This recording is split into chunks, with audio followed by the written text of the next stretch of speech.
जहाज से RDX आया था और AK-56 राइफल्स आए थे, हथगोले आए थे और ढेर सारे ऐसे जखीरे आए थे। तो ये ज़रूरी हो गया कि भाई ये उतरा कैसे, क्योंकि जब कोस्ट लाइन में उतरा, वहाँ यहाँ कस्टम्स की इतनी व्यवस्था है, तो ये कैसे हुआ। उसका जब इन्वेस्टिगेशन किया गया तो मालूम हुआ कि कस्टम्स के कुछ अधिकारी उसमें शामिल थे, उनको पैसे दिए गए। हथियार का डिस्ट्रीब्यूशन या हथियार लाना, उसको शहर में कहीं ले जाकर रखना, उसको पूरे शहर में बांटना लोगों में, यह उस साजिश का एक हिस्सा था। और उस हिस्से में इन्होंने पार्टिसिपेशन इनका हुआ, संजय दत्त का। मसलन इन्होंने अनीस इब्राहिम से टेलीफोन पर, अपने घर के टेलीफोन से उन्होंने बात किया, एक बार नहीं 7 बार। उन्होंने हथियार लिया, फिर हथियार को वापस करने के लिए उन्होंने फिर लोगों के ऊपर दबाव डाला, कांटेक्ट किया, फिर लोग आए, कुछ हथियार वापस कर दिए, कुछ अपने घर पे रखे। तो ये जो कड़ी थी, उस कड़ी के एक हिस्सा हो गए ये, और इसलिए इस पूरे साजिश के लिए वो जवाबदार हो गए, पूरे कॉन्स्पिरेसी में वो पकड़े गए। इसलिए वो ये कोई ज़रूरी नहीं है कि संजय दत्त को पूरे कॉन्स्पिरेसी की जानकारी होनी ही चाहिए थी और जब भी उसके लिए जवाबदार हो सकते हैं। उस एक कड़ी में जो फंस गया वो पूरे कॉन्स्पिरेसी, पूरे ये this is the law of the land.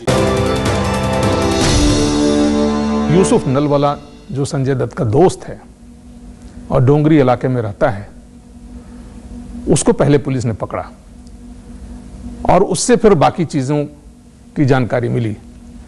अब ये आप पूछेंगे कि यूसुफ नलवाला को कैसे पकड़ा आपने,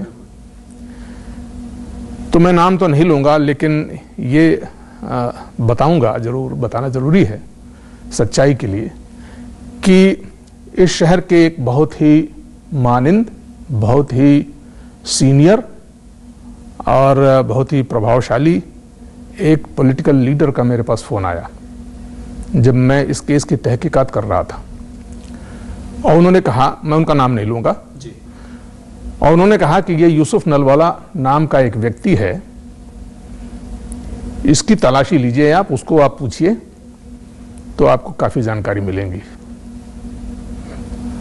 तो हमने अपने अधिकारियों को भेजा, यूसुफ नलवाला के घर की तलाशी ली और उसको पकड़ के ले आए और उससे पूछताछ किया और उसने सारी सुराग दिया और फिर उससे पता चला कि संजय दत्त को भी हथियार दिए गए थे। बाद में इतना मैं इशारा कर दूं कि संजय दत्त को उस व्यक्ति से काफी मदद भी मिली थी, लेकिन यह भी एक विडंबना है जी। कि इस पूरे केस संजय दत्त के इन्वॉल्वमेंट के बारे में जानकारी जहां से मिली, उनको वहां से मदद भी हुई। तो यूसुफ नलवाला को जब पुलिस पकड़ के ले आई और उनसे पूछताछ किया, तो फिर उसने सब कबूल किया, बताया कि संजय दत्त के घर पे हथियार रखा गया था, उन्होंने मुझे मॉरिशस से फ़ोन किया और फिर हम जाकर के उनके घर से हथियार लेकर के और उसको डिस्पोज ऑफ किए। और उस डिस्पोजल की प्रक्रिया में फलाने इतने लोग इन्वॉल्व थे। फिर सब उन लोगों को बुला करके पुलिस ने पूछताछ करना शुरू किया और सारी गुत्थी सामने आ गई।